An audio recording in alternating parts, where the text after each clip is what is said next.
Boa noite, graça e paz a todos os irmãos. Eu sou o pastor Bruno, pastor da Igreja Batista Independente de Formiga, e na noite de hoje gostaria muito de chamá-lo à reflexão da palavra de Deus. Algo que me chamou a atenção é que recentemente foi divulgado um estudo lá nos Estados Unidos, onde descobriram que 1 a cada 5 pessoas não crentes tem olhado a Bíblia, tem procurado na Bíblia respostas para o que estamos vivendo na atualidade.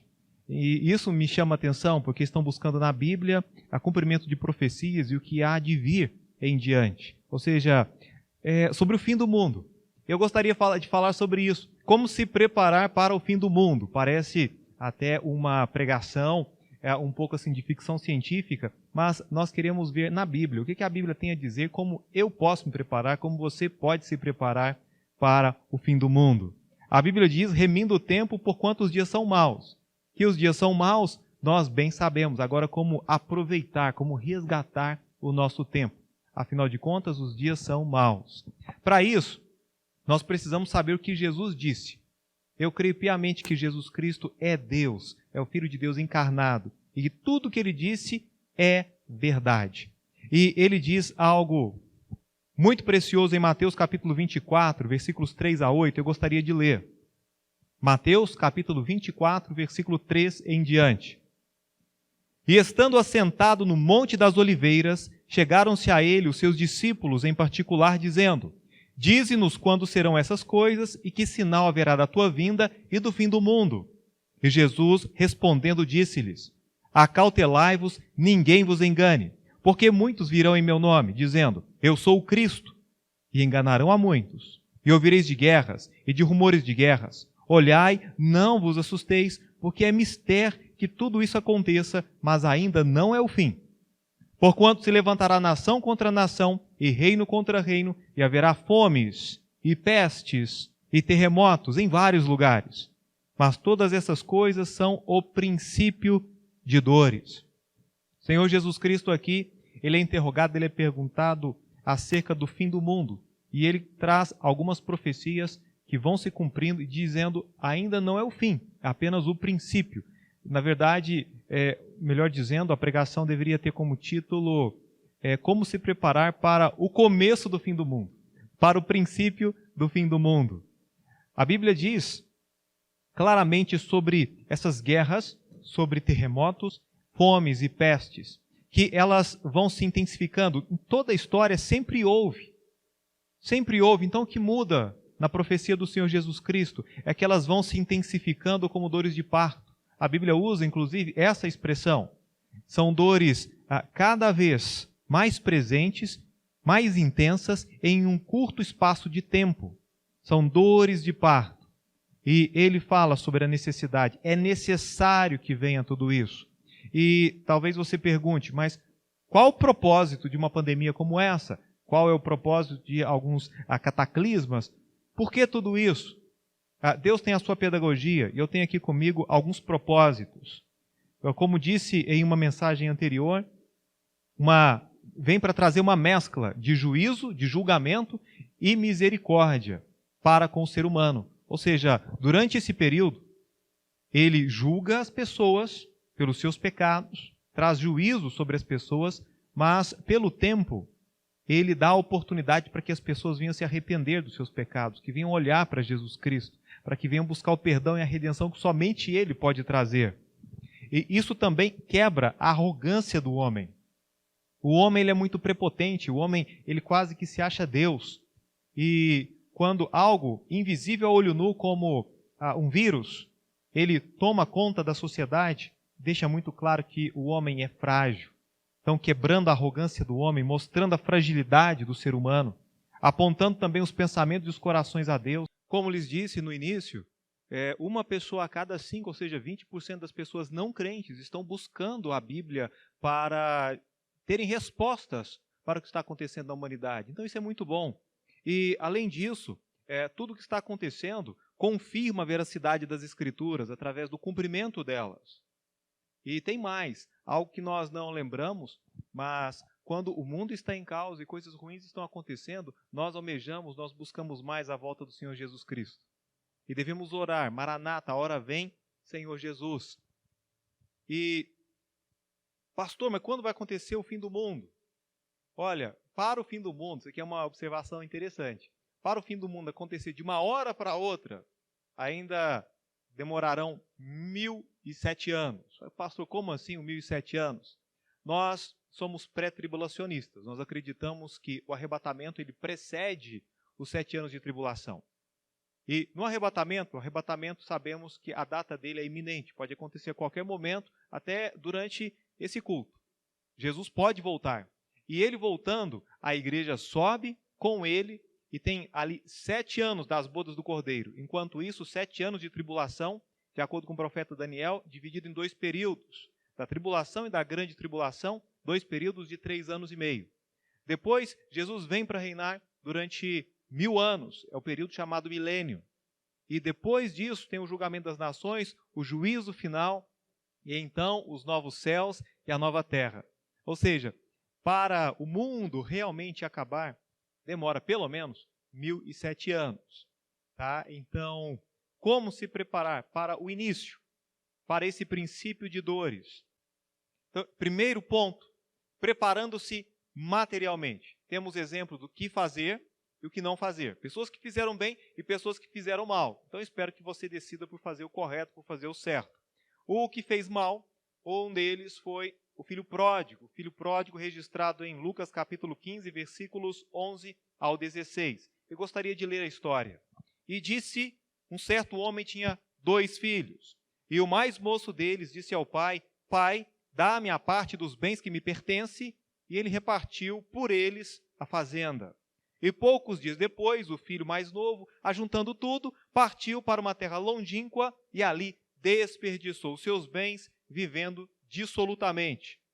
E havendo ele gastado tudo, olha a observação, houve naquela terra uma grande fome, e começou a padecer necessidades.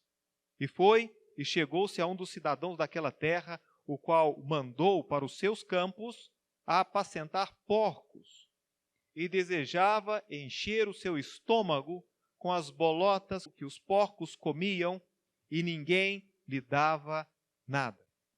Esse filho pródigo, o filho mais novo, ele desperdiçou seus bens, ele perdeu ótimas oportunidades. Ele poderia ter se dado muito bem, ele poderia ter pego a parte da sua herança e feito investimentos e a duplicado, talvez triplicado o valor dos seus bens, do seu patrimônio. Mas não, ele pegou a parte da sua herança e lembrando que ele era o filho mais novo, então ele não recebia porção dobrada. O filho mais velho, que é o primogênito, teria a sua porção dobrada, então aquela fazenda foi dividida em 3 partes. O filho pródigo, ele fica com uma parte e o filho primogênito fica com 2 partes. Ele sai e vai para um país longínquo, para uma terra distante. Ele começa a gastar o seu dinheiro. E eu não sei qual foi a linha de raciocínio dele, mas possivelmente ele estava pensando, eu vou aproveitar a vida agora, enquanto eu sou novo, enquanto eu tenho saúde, eu tenho dinheiro, eu não tenho família para me preocupar, eu vou gastar o meu dinheiro, porque se eu morrer amanhã, pelo menos hoje eu vivi bem, hoje eu soube aproveitar.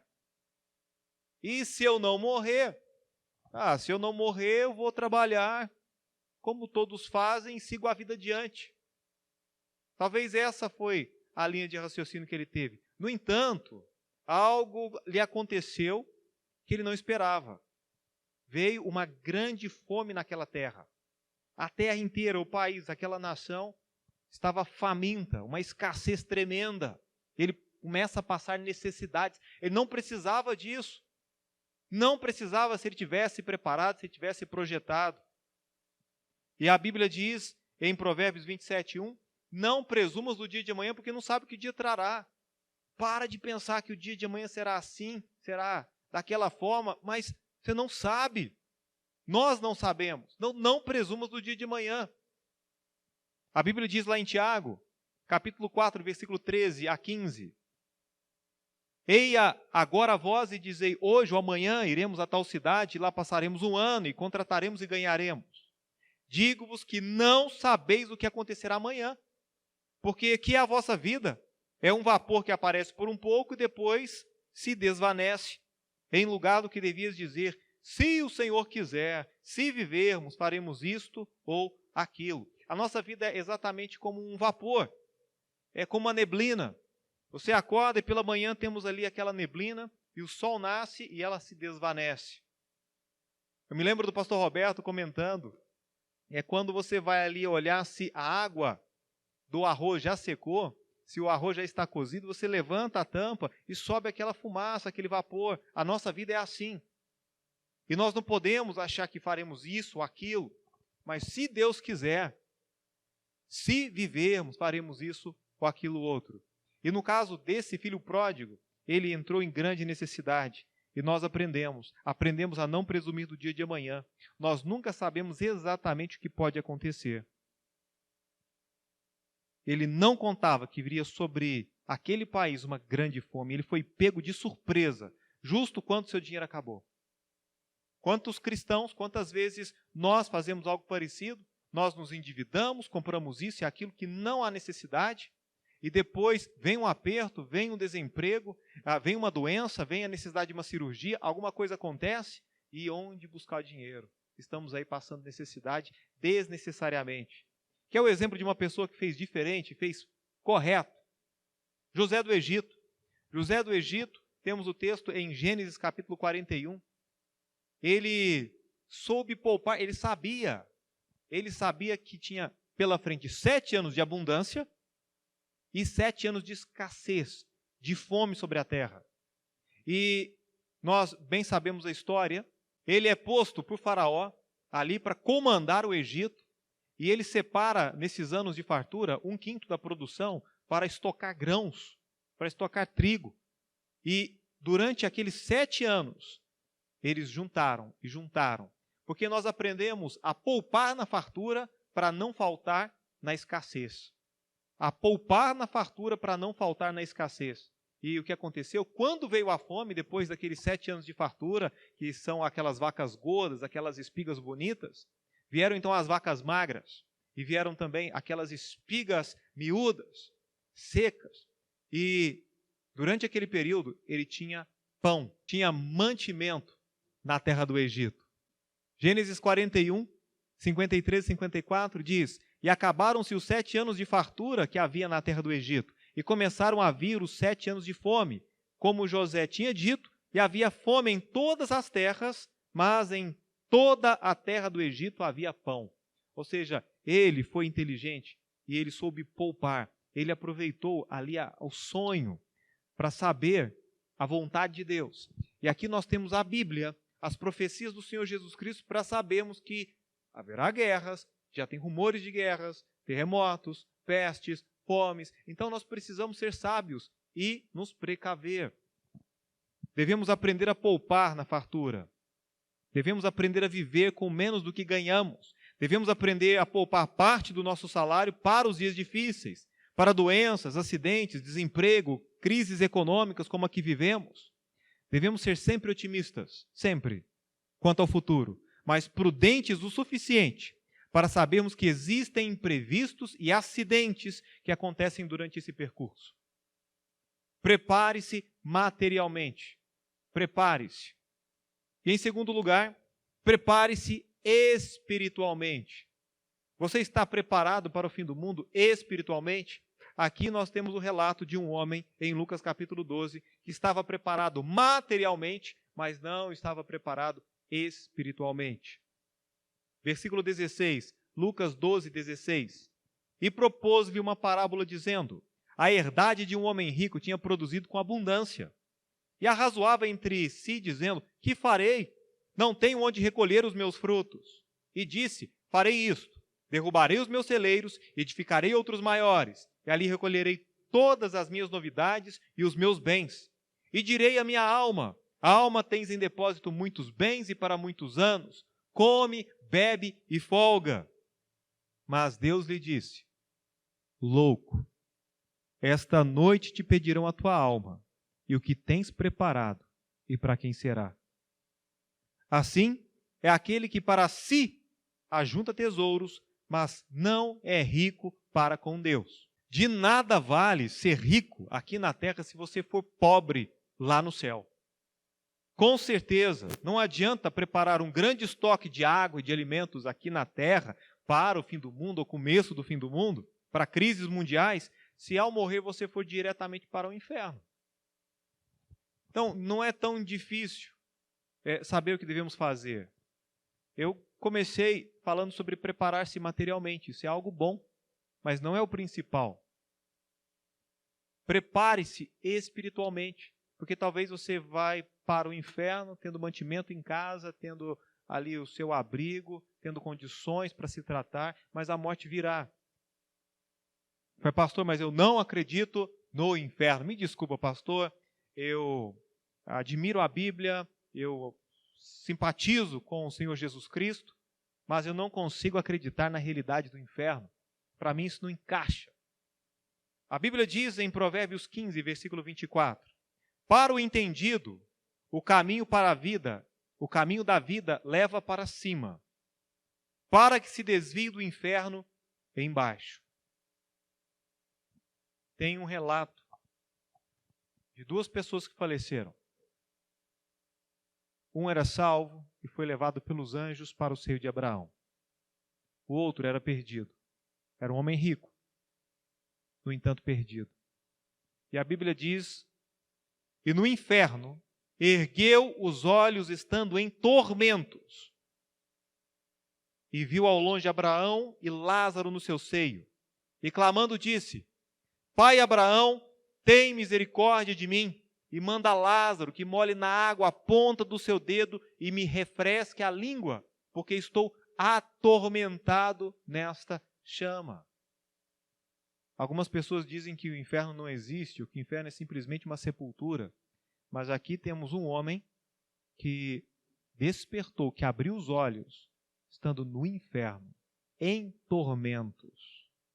Algumas pessoas dizem, morreu, a pessoa vai descansar. Morreu, a pessoa fica dormindo até o dia do julgamento. Mas o que Jesus disse foi diferente.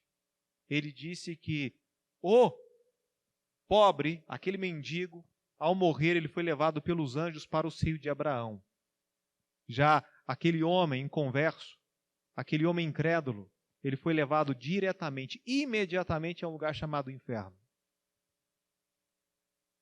A Bíblia fala ainda mais sobre o inferno, algumas características dele. E Jesus disse, ele disse o seguinte, e se a tua mão te escandalizar, corta, melhor é para ti entrares na vida aleijado, do que tendo duas mãos, ires para o inferno, para o fogo que não se apaga, onde o seu bicho não morre e o fogo nunca se apaga. E se o teu pé te escandalizar, corta-o.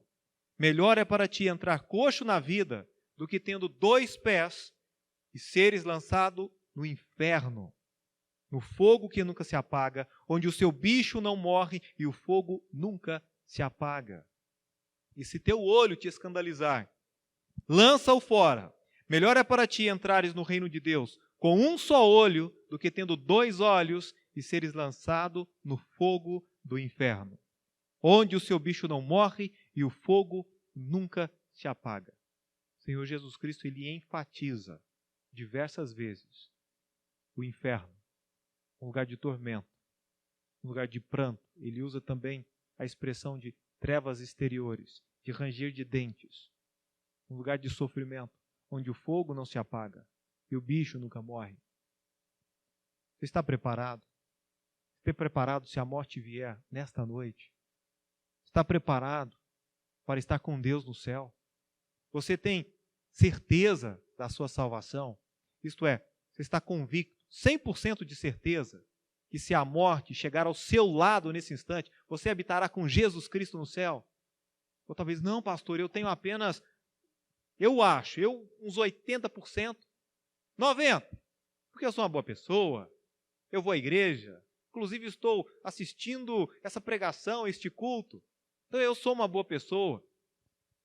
Mas eu pergunto, você tem 100%, não é 99,99%. Se você não tiver certeza, você corre um sério risco de morrer e abrir seus olhos no inferno, contrariando a vontade de Deus, porque a vontade de Deus é que nenhum se perca, A vontade de Deus é que todos se arrependam, que todos venham ao conhecimento da verdade, que todos se entreguem a Jesus Cristo, Ele que é o Salvador, que Ele é o Redentor. A vontade de Deus realmente é que todos possam estar no céu. Mas, infelizmente, boa parte vai continuar pisando o sangue de Jesus Cristo, vai rejeitar a salvação, vai blasfemar da palavra de Deus. Espero que você não seja essa pessoa, porque esse homem, ele está no inferno. Deus não fez o inferno para o ser humano. O inferno foi preparado inicialmente para a condenação de Satanás e dos seus anjos, dos demônios. Mas, infelizmente, nós, pelo nosso pecado, por nos separarmos de Deus, por queremos distância de Deus, o único lugar que nos encaixaria seria o inferno. E podemos pensar um pouco sobre isso, porque essas palavras foram ditas pelo próprio Cristo, pelo Senhor Jesus. Então, de três, uma. Ou o Senhor Jesus Cristo, ele era um lunático, não sabia o que estava dizendo, então, olha, não dá crédito para Jesus, ele não sabe o que está dizendo. Ele inventou essa questão de inferno, esse lugar chamado inferno, mas isso é coisa da cabeça dele. Ele é biruta. Essa é uma alternativa. A outra alternativa, a outra opção, é que Jesus Cristo é um impostor, que Jesus fez isso para enganar, Jesus fez tudo isso para promover medo, o caos, para que a pessoa pudesse ficar realmente medrosa. E em terceiro lugar, porque Jesus é Deus. Porque Ele sabe que Ele veio do céu. Porque Ele conhece o mundo sobrenatural. Ele conhece o mundo espiritual. Porque Ele ama e veio para lhe libertar desse lugar. Para livrar a sua alma da condenação eterna. Temos também o exemplo de alguém que se deu bem. O apóstolo Paulo, que ele tinha convicção da sua salvação, que estava preparado espiritualmente. A Bíblia diz, no livro de 2 Timóteo, capítulo 1, versículo 12, por cuja causa padeço também isto, mas não me envergonho, porque eu sei em quem tenho crido, e estou certo de que é poderoso para guardar o meu depósito até aquele dia. Ele tinha convicção, certeza, eu sei em quem tenho crido, estou certo que Ele é poderoso para guardar o meu depósito, para guardar a minha herança, para guardar aquilo que é precioso para mim, a minha alma, a minha salvação. E ele disse, porque para mim o viver é Cristo e o morrer é ganho. Para mim o morrer é lucro. Por quê? Porque ele tinha certeza para onde iria. Ele disse também em Filipenses 1:23, mas de ambos os lados estou em aperto, tendo desejo de partir e estar com Cristo, porque isto é ainda muito melhor. Um homem que tinha certeza, que sabia para onde estava indo. E ele disse já no final da sua vida, porque eu já estou sendo oferecido por aspersão de sacrifício, e o tempo da minha partida está próximo. Combati o bom combate, acabei a carreira, guardei a fé. Desde agora, a coroa da justiça me está guardada, a qual o Senhor, justo juiz, me dará naquele dia, e não somente a mim, mas também a todos os que amarem a sua vinda. Ele já estava aguardando o dia da sua chegada ao céu. O dia da sua partida aqui na terra, mas da sua chegada ao céu, junto ao Senhor Jesus Cristo. Concluindo, e para preparar-se para o fim do mundo, é necessário certificar-se que a sua alma já está salva e segura, garantida junto ao Salvador Jesus Cristo. Porque o pior que possa lhe acontecer é a morte do corpo. Porque assim você estará ausente do corpo, mas presente com o Senhor. E em segundo lugar, é necessário ser prudente como José do Egito e começar logo a poupar parte dos seus ganhos para casos de urgência, a fim de que toda a sua família seja abençoada com a sua sabedoria, prudência, assim como a família de José foi abençoada durante a fome que se alastrou na terra. Eu pergunto, você tem certeza para onde vai após a morte? 100% de certeza? Está seguro? Estaria pronto para confrontar a morte na noite de hoje?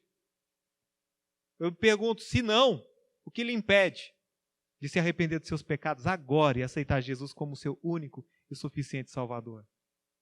Agora, para você, cristão, para você que tem certeza da sua salvação, estaria preparado para passar por um momento de escassez, assim como José do Egito passou Ou você se parece mais com o filho pródigo.